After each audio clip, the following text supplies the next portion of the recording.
Good morning, guys, family, people I love. I've been wanting to make a video for everybody just to recap on some things that are going on because life is so crazy. And I know a lot of us here don't fully understand even what we're holding. And some of the concerns that are probably attached to holding XRP.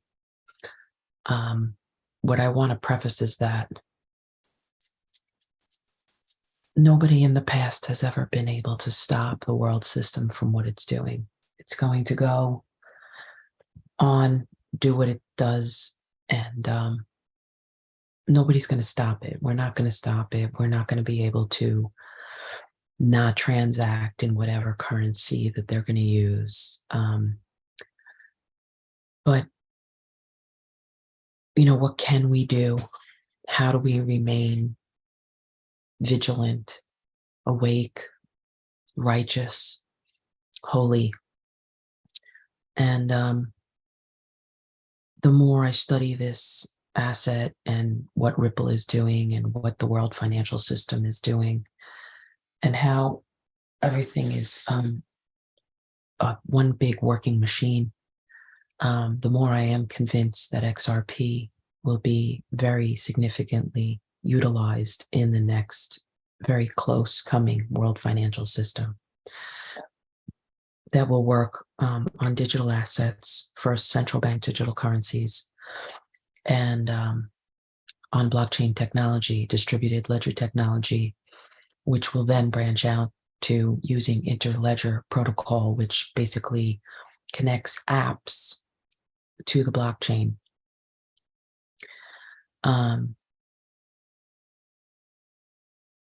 Many of us here have known the Bible and prophecy and one world currency and how, we'd have a chip in our hand or our forehead and all of that. I really don't know if that's coming. I believe that this thing right here is the chip in the hand. And people, we're deceived by the system, obviously.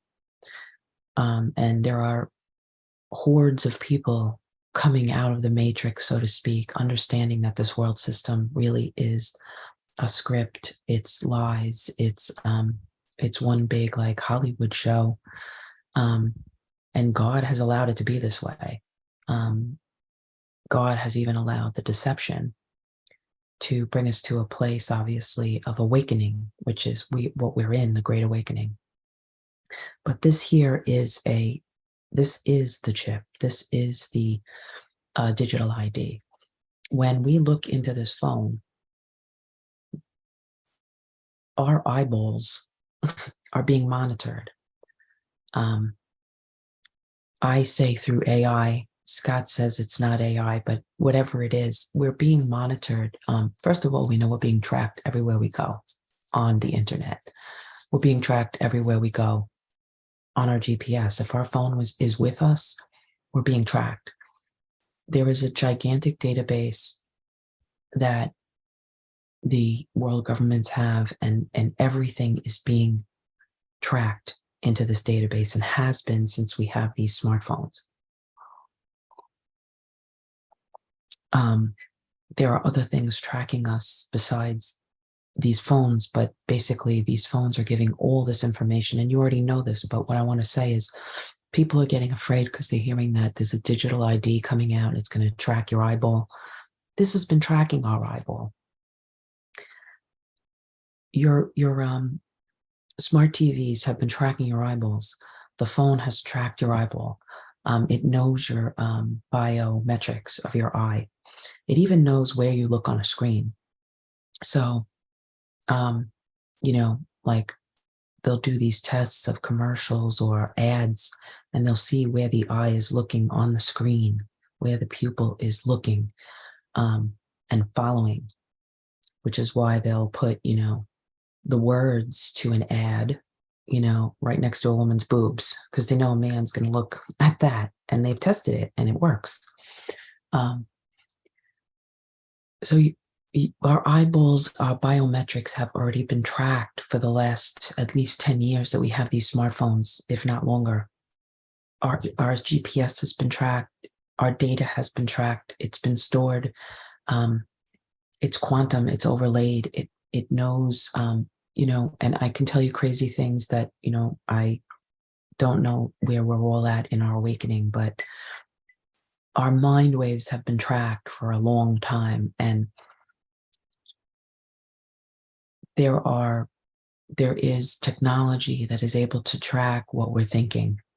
And this has been proven by people that have no idea what's going on. And they'll say, I was only thinking about buying Brillo, and then I got an ad on Facebook for it or whatever.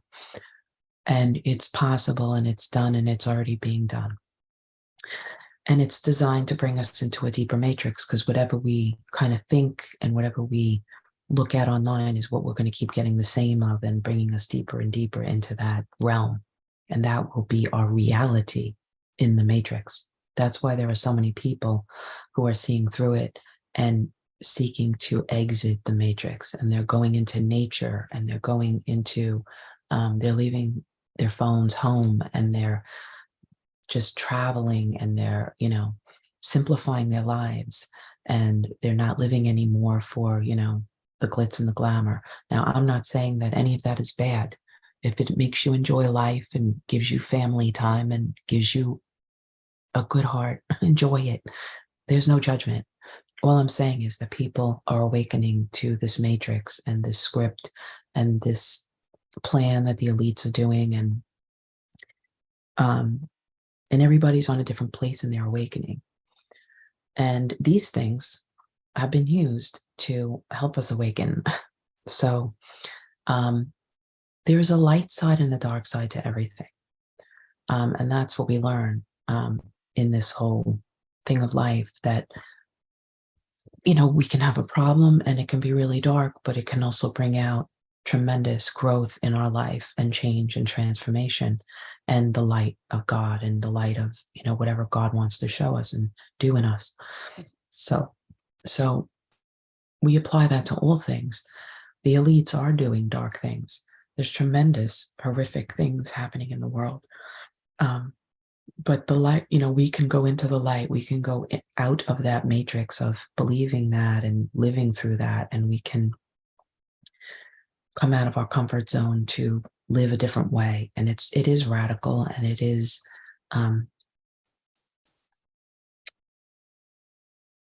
challenging. They didn't make it easy for us to do that. But what I want to say is that my beliefs have evolved as I'm awakening more and more to this matrix system. So I am not as paranoid about,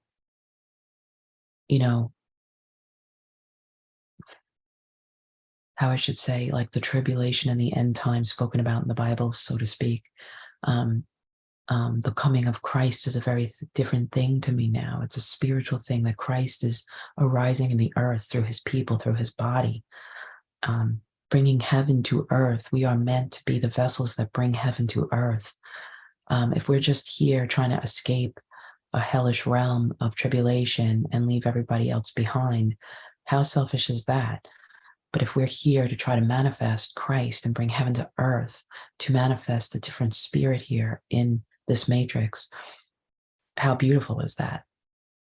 Love, to bring love, obviously. But there are very real issues, and very real, there really is chemtrails, and there really is cancer, and there really is taxes, and there really is hardship placed on us through inflation and the devaluing of our currency.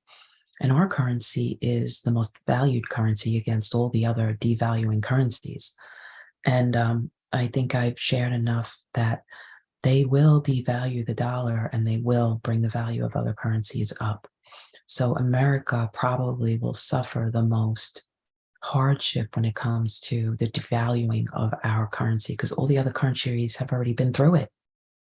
And we look at them like, oh, they're third world countries, and we don't really even bat an eyelash at it. The fact that, Chinese people work in warehouses for pennies on the dollar to send all this junk to Amazon to us.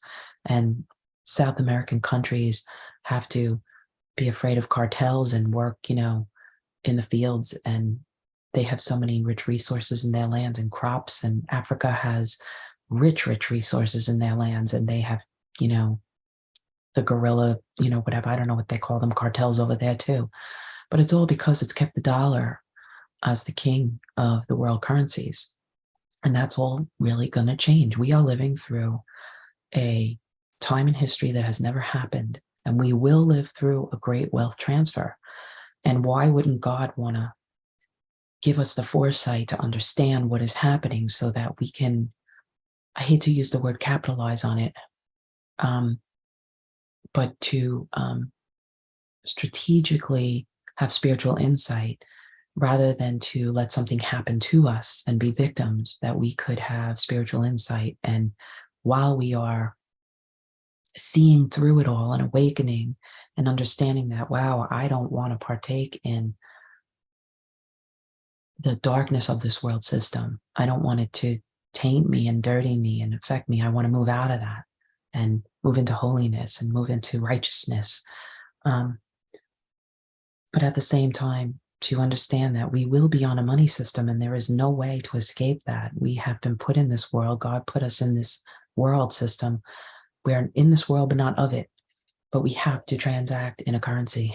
We have to transact on a financial system. So I think it is not wise to just say, I'm going to pretend that I'm not going to transact in this world system, and in this money system. That's the way it was made. Joseph has a beautiful testimony, and we can read about that in the Bible. Whether you believe the Bible to be real, you could read it as a story. But basically, he went, from the pit to the palace, and he was humbled throughout his life, but he was always seeking after God and wanting to do the right thing and be righteous and be holy. And he was targeted all along the way.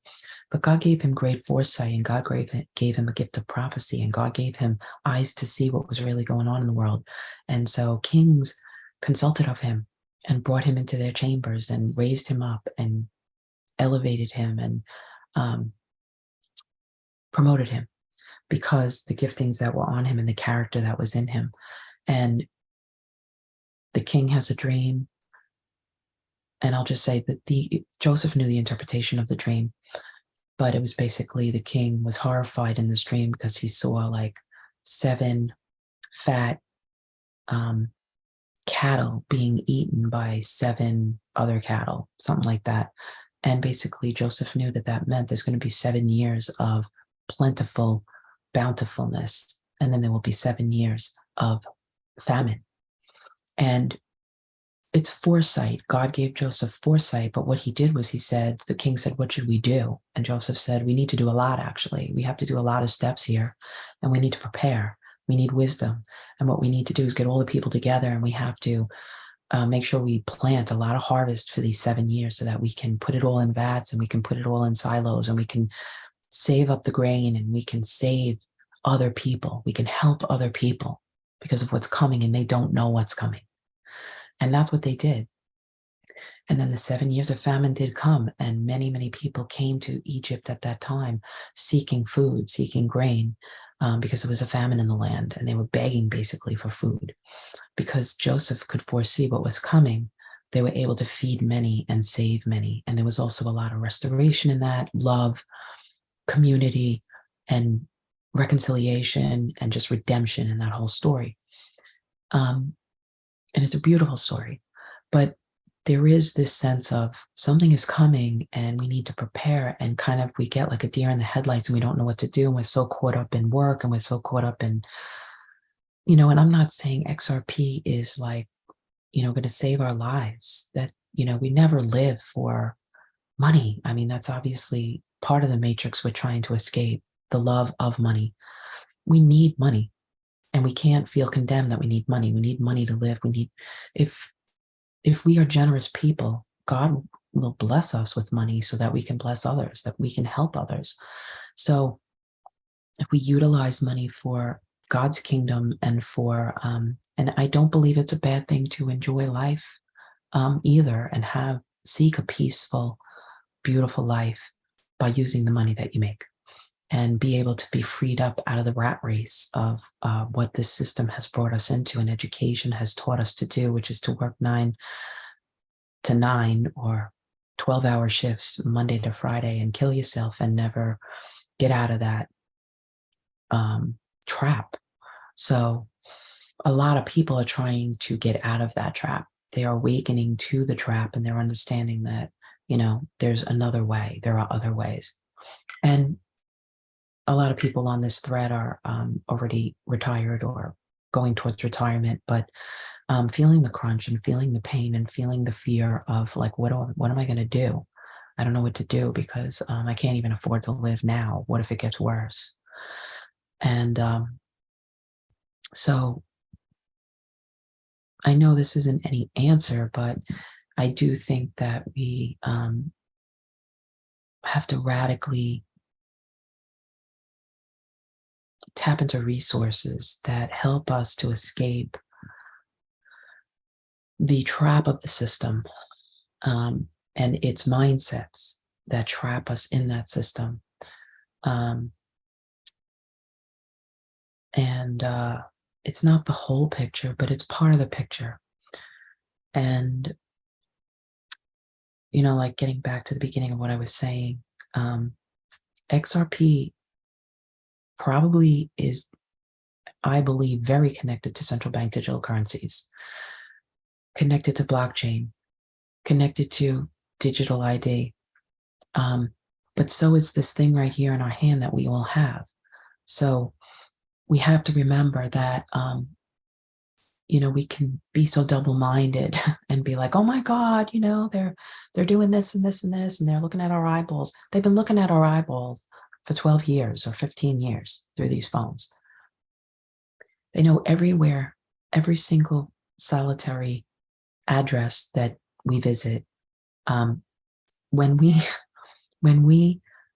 try to use a VP address or whatever that's called, where we like try to say we're somewhere else in the world and we're going online, wherever your computer is sitting has a GPS in it. And the world, whatever these government system databases, know where your computer is sitting in the world. So they know where you are geographically, physically looking into your computer, even if you say that you're searching from Scotland or Europe or somewhere else. If you think private browsing is private, it's not private. Everything is going into a database and being algorithmized for you personally, where we go. Our eyeballs are being seen in that camera. And even in our smart TVs. And think I'm crazy, whatever you want to think, I don't care. But we're being tracked. I have a friend and I love her to death, but she's afraid to like give her email out, but like she has an Alexa that she talks to from her job, and she, Alexa knows everything she's doing. So it's like we're double-minded because we think, I'm not going to give my email out, but I'm, I've got an Alexa in my house. It's you're carrying around this phone. It knows everything about you. And it is all going into a very, very large database. So the point I'm trying to make is they're trying to control us with fear. And I've definitely come under that. And I'm definitely starting to, God is opening my eyes to see that they use this fear to control us, to manipulate us, to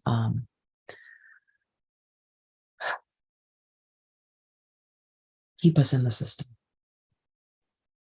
And things probably will get harder because things are getting pretty bad out here in the world. And the only way we change is when things get hard. And I think that's the crux of the message, that the world is going to change, and there is going to be a great enlightenment. There is going to be a return of Christ, so to speak. And Christ is going to come to earth in the form of the body of Christ, who Christ dwells inside of us.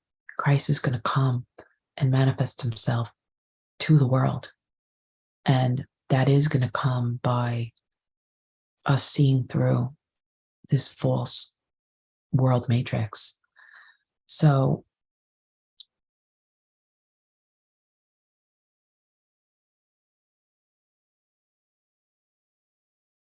I know that people make fun of me. They talk about me. They think I'm crazy. But a lot of the things that I've been shown have come to pass.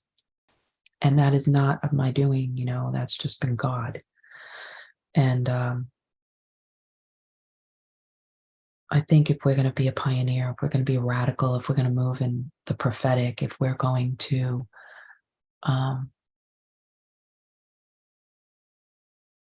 there had to be the first person who crossed the Red Sea. And people in the back probably were like, you're freaking nuts. You're crazy. Let's just stay back here and be killed by, Pharaoh's army. But the first person had to go. And it took a lot of courage. And I'm not saying that there's anything wrong with the people in the back. What I'm saying is there were pioneers, there are people who paved the way, there are people that go before, there are people in the back that are with the cattle and they're with the children, and everybody has a place to help one another. And that's the whole point. I'm just talking to you so that we can help one another. I could be completely wrong. An XRP could be a big farce. I don't believe that. Ripple is already a double-digit multi-trillion-dollar company.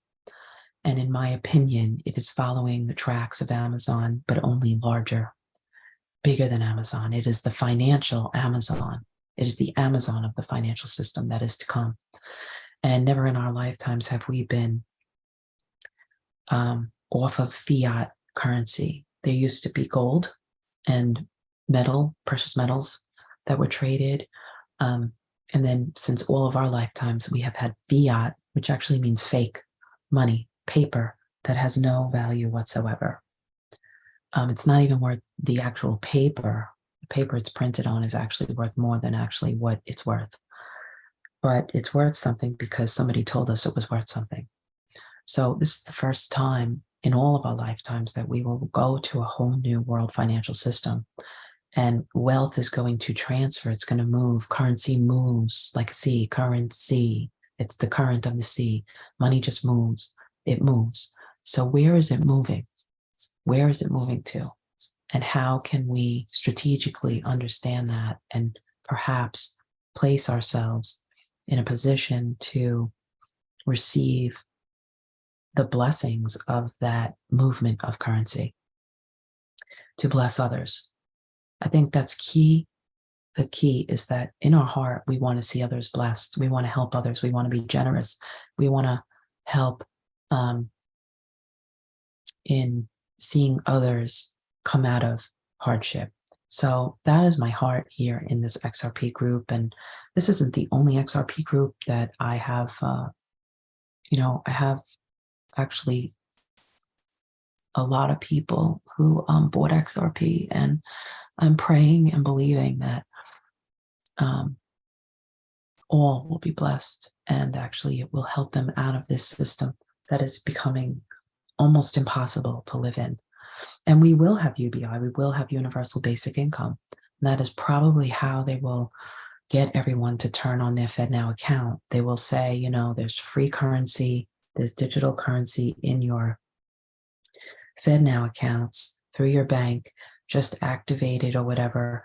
I think something like that's going to happen after probably an event in the world where China sells off all of our debt, or all the other countries sell off all of our debt, which is called Operation Sandman. They're going to do it overnight while we're sleeping. And in the morning, we'll wake up, probably the markets will be shut off. And when they come back up, they'll come out with certain solutions. And part of that solution will be UBI, universal basic income. And people will access basically like a socialistic type of amount of money in their account from the government through their digital app. And I do believe that XRP will be a significant price higher. And I think they're going to change. I think they're going to drop the RP off of XRP. It's just my opinion. I don't know why they would keep XRP. Like, it's too long of a name. They'll probably call it X for cross-border payments. And there's a lot of symbolism and occult symbolism to the letter X and all of that. It actually means Christ in some languages. It's all connected. So I don't know if this even helped you at all, but I just felt like I needed to make a connection with everybody. And I miss and love you all. And we just had some family here from New York. And I think, when people come down here, they see things very differently. And I could see that the mindset and the perception of Tennessee completely flipped, in the minds of the family that came down. Tennessee is not a savior, but it is a different world than New York. I know many of us are locked into New York and have to stay there, but we are, just praying. Scott and I really are in a place we've never been before, especially spiritually, with all the years that we went to church and were busy serving and doing and operating. We've never been where we are spiritually. And if we look at the life of Christ, he had to do hard things. It's never easy to walk in obedience to God. So sometimes it breaks our heart because of the things we're called to do. But if our heart is right and it's in the right place, God will honor that, and God will vindicate us in due time. And God will bless, and God will save, and God will deliver, and God will heal, and God will give us the desires of our hearts if we follow after him and seek to do his will. And I can say that Scott and I are in a place right now that we've never been. And I'm deeply grateful for that.